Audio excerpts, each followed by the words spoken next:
Hello my love bugs and welcome back to my YouTube channel.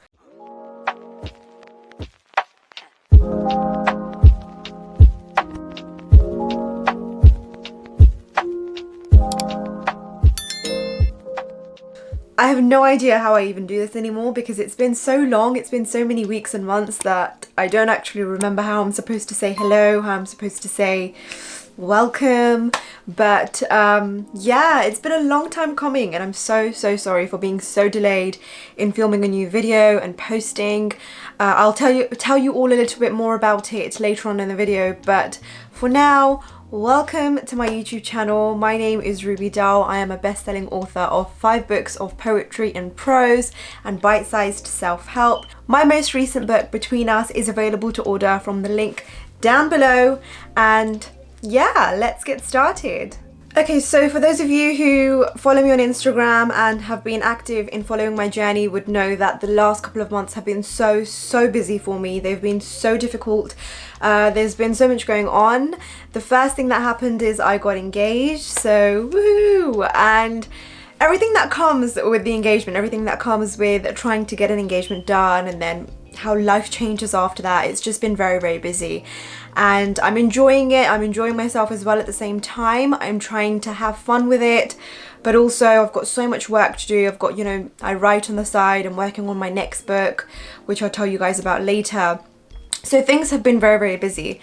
And a lot of you have messaged me and said that, you know, following my journey from where I first started, which was, you know, 6 years ago, where I first created that Instagram page to heal from a few hurtful experiences I was having, to now being in a healthy relationship, being in love, and taking the next step forward. You guys have expressed how happy you are for me, but also how that looked like for me, what it looked like, how did I get to this point? Because I talk so much about self-love, I talk so much about healing and moving on and knowing your worth and knowing that when you get into a relationship, you don't want to settle for less. But what do I mean? Like, what do I mean when I say don't settle for less? Because that means if I'm a proposer of knowing exactly what I deserve in a relationship, I should set a good example, right? I should have, you know, found someone who is good for me, someone who is kind, someone who is genuine, and I should really manifest the same type of principles, the same type of teachings that I give you all, the kind of advice that I provide you. So that was one of the things that was really important for me. One of the things that before getting into a relationship and before making sure that this person was the one for me, I had to make sure that I was true to you all and true to myself in not accepting less, not settling for less. I had to make sure that the person that I was with was good for me in every single way. And that's why I want to tell you all a little bit about my journey of being single, how that looked for me and how I got here, to show you that, you know, aiming for a healthy relationship where your partner treats you amazingly, it's not far-fetched, it's not asking for too much, it's not, you know, having too many expectations, because I've heard all these lines so many times over the years that I started to doubt myself. But yeah, we're going to go into this, we're going to talk about my journey of being single, which I was for much of my life, how I found a healthy relationship, and what love looks like for me right now. So in this day and age, getting into a relationship, being with someone has been prioritized so much that being single somehow felt like a burden over the years. So let me go further into it. So growing up, I didn't really have a boyfriend. I didn't get into a relationship. I went through quite a few experiences and I realized very early on that my priority was my own healing, and it was getting, you know, a stable career, a stable job, getting a degree. I tried to focus as much on that as possible. So getting into a relationship was never really a priority. I had friends, you know, when I was a teenager, they had boyfriends, they'd go out on dates, they'd get gifts. And obviously the 14, 15-year-old in me always thought, oh yeah, it would be so nice to have someone who cared about you in that way, as teenagers do. But I still remained, you know, level-headed, and I still focused on my career, on my dreams, as I was.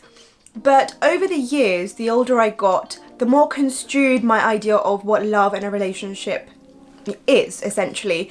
Because I didn't really have a good example of love in my own personal experiences. I didn't have any you know, role model couples to look up to and think, okay, yeah, this is how I want my relationship to be when I finally get into one, or this is how I want the person that I end up marrying to look like, personality wise, and so on. So my idea of love was very, very misconstrued. It was very, very toxic in a way. And the older I got, the more that my friends got into relationships, the more that I saw them fall out of those relationships, I got a little bit of an idea of what I didn't want my relationship to look like. So you can already imagine, as someone who's been single their entire life, like a lot of the time, especially girls, we tend to get very lonely. We tend to get very, you know, I wish I had someone who took care of me. And that becomes even more emphasized when you have friends, when you have girl mates or guy mates who are in healthy relationships or who are in strong relationships, and you see how their partner takes care of them.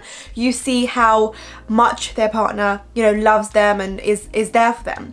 So the way that I dealt with that loneliness was, firstly, I turned to books. So I read quite a lot of books. I kind of, you know, kept my head focused on my dreams and my goals. I studied quite a bit, but I really just enjoyed the time with my friends. I decided that for me, this was the part in my life that I really could enjoy with my friends. I'll tell you later about how, you know, friendship and so on changes when you get into a relationship, but that was really the time for me to have a good time, to enjoy myself. I'd go on holidays, I'd go out with my girls, I'd go out with, you know, in sixth form, in uni, and I had a good time. Like, I enjoyed myself, I enjoyed my youth, and that's how I dealt with the whole, you know, other people are in relationships while I'm not. However, it gets to a point where when you've been single for so long, your friends start to get worried about you. When you haven't even had a fling, haven't even, you know, had one serious relationship, or haven't even had a couple of months of dating or so on, your friends start to think that there's something that's pulling you back. There's something that's holding you back. Of course I spoke to people. It wasn't that I didn't speak to people. You know, when you're young, you talk to people, you get to know them, you see whether or not that's something's gonna happen. In my case, most of the time it didn't. So my friends were a bit worried about me. They were a bit concerned. And when I reached 21, I went through a few hurtful experiences, which you guys obviously know about, which completely destroyed my idea of what love was. At that particular point, I realized that my idea of love had been so toxic, my idea of, you know, falling in love with someone had been so bad that I associated love with pain. So at that particular point where I was healing in my journey, getting into a relationship with someone or being with someone wasn't really the answer to my problems. Healing was. So there I was at 21, trying to heal from something that I had experienced, trying to unlearn all these ideas about love that I had, as well as learning how to love myself. Now, I mention this a lot in my writing, on my Instagram page, in my books. I mentioned the importance of putting yourself first and understanding what it is that you deserve is so much more important than getting into a relationship with someone else. You will get into a relationship with someone once you have learned exactly what it is that you deserve and what it is that you need, as well as learning to become a good person for the person that you end up being with as well. Going through all the trauma that I had growing up and everything that I had experienced at 21 put me in a really deep, dark place. At this point, you know, we had graduated and, you know, some of my friends were getting engaged, some of my friends, I was 21, you know, quite a young age, but still some of them were, you know, it is what it is. When you come from a South Asian community, a lot of people, you know, decide that they want to get married or engaged younger. And I saw this happening for a lot of people, and I found myself asking why I was not able to get into a healthy relationship, or why I wasn't able to find the kind of guy that would love me or take care of me in the way that, you know, my friends were. And that's when I decided to start my very first healing journey. My healing journey which showed me that I was enough for myself and I didn't need anybody else to take care of me. I needed just myself to take care of me. At this particular point, my Instagram page, you know, blew up and things were happening on that end. I went back to study my master's because I had left my teacher training degree, which was something that you can watch in my other video about how I became an author. And I was in a deep, dark place in my healing where I was just looking at the raw, the rough, the difficult stuff in my life that I hadn't looked for so many years, because everything that I was experiencing that age was obviously a result of so many more traumatic events and experiences that I had as a child. Everything had built up to this point where that pain had just been the cherry on the cake, you know. It was the kind of pain which I was like, I don't want to spend the rest of my life being in this much pain. If I want to be good for someone else, if I want to be good for myself, I really need to heal. So I really delved deep and did all the healing work that I needed to. I wrote a lot of the pain away. I decided to focus on what it was that made me happy. At this particular point, I joined the gym. I started going on walks. I started eating healthier. I started reading more. I started writing, and I started going on more holidays. So these are the kind of things I did to help myself feel better about the situation, help myself feel better about my emotions, and learn more about myself, and learn exactly what it was that I needed, you know, what it was that would make me truly happy. Because happiness is not, you know, it's not a state of life. It's not like you're happy all the time. It's a mindset, it's a perspective, it's the way that you approach situations, and also it's your reaction to certain things that happen in your life. And for me to have an overall happy mindset, or to feel happiness within, I really needed to do that deep healing work. And it came from acting in a way that was, you know, reflecting love to myself. I had to act in self-love towards myself, and that's what I started doing. So getting into a relationship at that point wasn't really a priority. It wasn't really something that I needed. Of course, being young and so on, you do still speak to people. So yes, I still spoke to people, just kind of passed the time, but it was never about getting into a relationship. It was always just about focusing on myself and having, you know, as much fun and enjoyment as I could with my girls, with my friends, and making the most of life, because I felt like I spent so many years before that not enjoying myself to the fullest, that at this age I really just wanted to make the most of it. As a result, during these years, I met new people, I made new friends who taught me quite a lot about what I deserved. Because up until that point, I always felt like love was something that you had to fight for. Love was something that if it didn't hurt, it wasn't real. Love was something that if you could feel the pain in your chest, then you love that person. So I had all these negative ideas, negative connotations with love. I didn't really associate happiness and peace and calm and contentment with love. And when I made new friends, when I got to know new people and I understood their way of living, their way of seeing relationships and love, and their way of treating me, my whole perspective of love and of myself changed. It transformed. As a result, my expectations rose. My expectations of what I wanted in my partner increased. Now we're looking at, you know, I'm 23 and my friends are getting engaged, my friends are getting married, and one of my friends was really worried about me. She was like, Ruby, your expectations are too high. You want a guy who does this, and you think you're going to get all of it. Now, these expectations were just basic things such as he needs to respect my career, he needs to, you know, I am autonomous, he needs to let me have my autonomy, he needs to respect me, he needs to love me, he needs to, you know, and then there was other things, he needs to be productive, he needs to be motivated and stuff like that, which I felt like would really align with my moral values and what I was looking for in life. I wanted someone who was also on the same mindset. I also was very adamant about him also being quite liberal. I wanted him to be open-minded. I wanted him to be adventurous. I wanted the kind of life partner that I wanted was what I saw myself offering in a relationship. I saw myself as being the supportive, productive, adventurous person that my partner could have, and those are the expectations that I had. However, as more and more people started settling down, my perspective that I would find this person decreased a lot. Now, on Instagram, I was writing about self-worth, self-love, don't, you know, settle for less. And my friends are giving me these like lectures about, no, you need to settle for less, you need to find someone, you're getting old, you know, you're brown, it's not gonna work, you're gonna reach that age where nobody's gonna wanna be with you because of all your expectations. No guy is going to satisfy all these expectations that you have, you're being too picky. I would hear all these things on a consistent basis, which really made me question whether I was making the right choice. A couple of times my dad even said to me, oh, you've got a proposal here, there's this particular, you know, my friend's son wants to, you know, talk to you. And they just didn't feel right. I told my dad, I was like, I'm not comfortable. I don't want to speak to your friend's son. I don't want to consider this proposal. These people just, to me, don't seem like the kind of person that I can spend the rest of my life with. I'm sure they're very nice. I'm sure they will make someone else very happy. However, for me, it wasn't going to happen.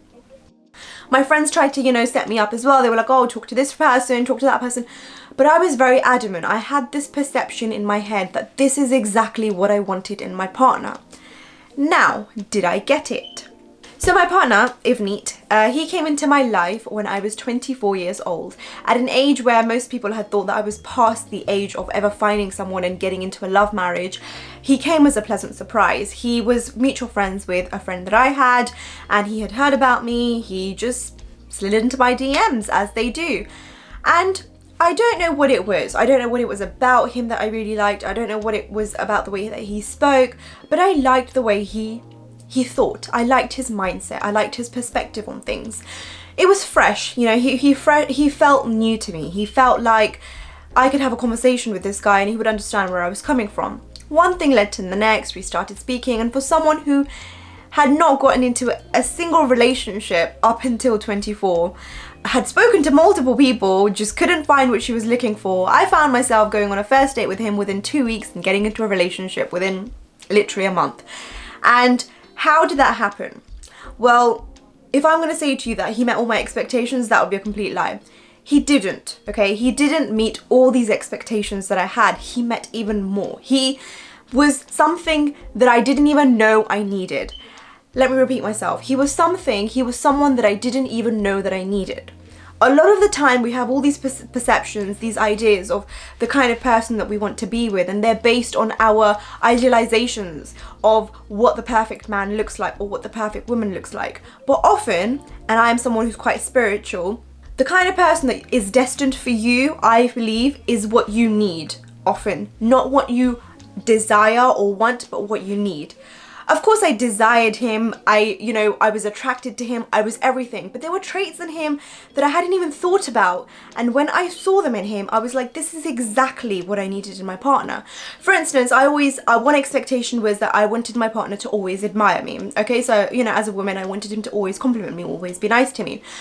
He ended up being someone who was brutally honest. He would admire me, he would compliment me, but he would also be brutally honest about my mistakes. He would be brutally honest about a day when I wasn't looking good. He would be brutally honest about, things that I was not expecting, because often your friends or people who are very nice to you end up just sugarcoating stuff. They end up buttering you. They end up, not purposely, but because they're your friend, if you ask them, oh, do I look fat in this dress, they're like, oh no, of course you don't. I need someone to tell me if I do. I need someone to tell me if my flab is showing. I need someone to tell me if by saying no to this particular opportunity I've passed something up.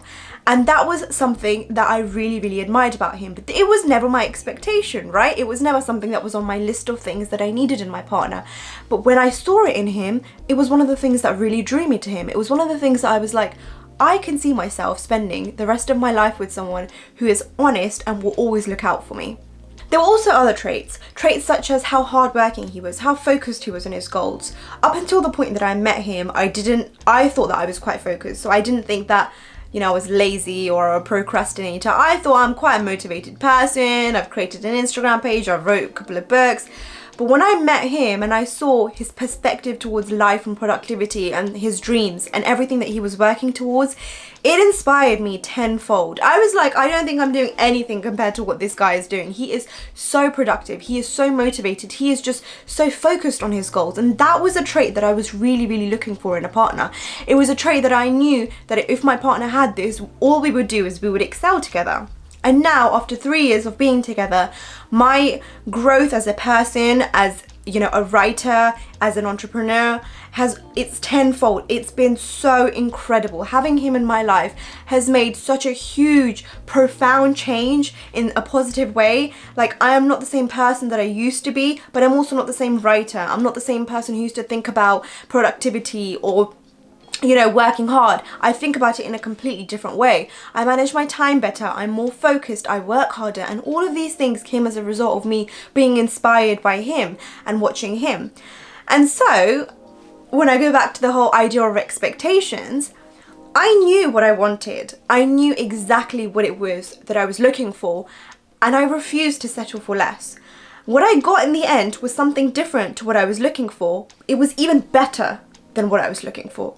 It wasn't the fact that I settled for less or I settled in the way that my friends had told me. It was the fact that I had these expectations. He met every single one of them, but he also showed me more. He said, why are you bottling yourself up in these expectations when there's so much more to what you could benefit from being in a relationship with me? And that wasn't what he said to me, but it was the way that, his mannerisms, the way he was living, that I thought I was boxing myself up in terms of this is what my partner needs to have. He's actually got so much more. He's got so many different traits. Of course, no one's perfect, right? I'm not perfect. He's not perfect. Relationships are a work in progress. However, in those moments when I was younger and I was told to settle down and I was told you're not going to find what it is that you're looking for, you're not going to find the kind of man that you dream of or whatever, I refused to settle, and I am so happy that I refused. I'm so happy because there were some moments where I was like this close to just being like, oh, maybe he just doesn't exist. And when he finally came around, I was like, thank God that I didn't say yes to that proposal, or say yes to my dad's friend, or say yes to my friend's, you know, my friend's boyfriend's friend. I felt a huge relief that I didn't settle for someone else. And when I say settle, I mean I didn't settle down, because, you know, those people weren't less, they weren't, you know, bad for me or anything, but we weren't meant to be together. We were just not compatible, okay? And that's one thing that I'm really going to press and urge with all of you, that in moments where you're like, you know, really you're feeling lonely because you've been single for maybe a couple of months or a couple of years, and you're just thinking, am I going to be able to find the kind of person who I'm looking for? Am I being too picky? Should I just go for this person that my friend has recommended? Should I just go for the man that my mom has said? You know, should I just go for that arranged marriage, that proposal, that friend's friend? Don't push yourself. Don't force yourself to do something that deep down at the pit of your stomach you know isn't right. Because there were moments where I thought, okay, I should just give up on my expectations. But when I finally met my partner, I realized that it would have been such a huge mistake, and I would have spent the rest of my life thinking about whether the kind of man that I wanted even existed. And he did. Okay, so that's something that I really want to urge, that being single shouldn't prevent you from finding the person that you're looking for and the kind of person that you want to be with. But don't let being single, you know, thwart you and cripple you in a way where you think the only way to get out of being single is to just go for the next person that comes along without them meeting any of my expectations. And there's another thing that I want to tell you about being single, which I learned in my single years, which I think is going to benefit you guys as well if you learn from it as well. Through being in a relationship and now hoping to get married soon, the one thing I have learned is life changes tremendously after you get into a relationship, right? It changes so much after you're in a committed long-term relationship that those years of being single are seen as the good years, the years where I was young and I was having a good time. If you're young right now, if you're in your early 20s, if you're a teenager, if you're in your late 20s and you're single and you've been single for a while, don't let it limit you. Don't let it make you feel bad about your situation or bad about yourself. Even if your friends are in long-term committed relationships, even if other people are telling you you need to finally settle down, enjoy this time. I can't express it enough. Enjoying your single life is going to be such a huge blessing that when you finally get into a relationship and you get with someone, you're going to be like, oh, I wish I enjoyed it. I wish if I had known that I was going to end up being with someone anyway, I wish. Forget it. Forget about the potential of being with someone. Forget about the future. Forget about anything and just live in the moment. Because believe me when I tell you that life changes so much when you get into a relationship. You don't think about just yourself. You think about another person. You don't just have responsibility to yourself. You have responsibility to another family. You don't just, you know, when you carry out decisions, I can't just pack my bag now and say, oh, okay, I'm going to go traveling for 6 months, which is something I could have done when I was single. And that's one of the regrets I have, where I wish I had done it. Yes, I went holidays. Yes, I went traveling. Yes, I focused on myself. You know, I went out. However, there were decisions that I could have made, instantaneous decisions that could have, you know, given me so many adventures that I regret now that I didn't take them. And that's why I'm telling you to enjoy your single life, because you're not going to get it back. You're not going to get these years where you don't have someone else to answer to. You don't have someone else's responsibility. You don't have, you know, to think of someone else. You don't have to worry about someone else and if they're okay. You just worry about yourself and your family, and it's a blessing in disguise. So absolutely, I would say enjoy your single life. The way that I enjoyed it is I went traveling quite a lot with my friends. I enjoyed my friends' company. I went on coffee dates by myself. I read books, I went working. I could leave one job and join another without having to worry about, like, you know, what I'm doing. I took risks, you know, I enjoyed myself. And I really learned more about what it was that I wanted and what it was that I needed. Before getting into a relationship, I made sure that I did as much healing work as I could. And of course, I still have a lot of healing work to do. I feel like in our relationship, I am definitely the one that carries a lot more trauma. I am the one that carries a lot more baggage. And my partner holds that safe space for me to still continue to heal. He is patient, he is kind. But I made sure that I did the majority of the healing work before we got into a relationship. I did the majority of self-love work, healing work. I focused on myself. And I can't express how important it is to just focus on your healing and just learn to love yourself and be single and enjoy it, because it's not going to come back. Thank you so much for watching today's video. I really hope that you enjoyed it. If you did, please like, comment and subscribe. Please share, and I will see you all next week.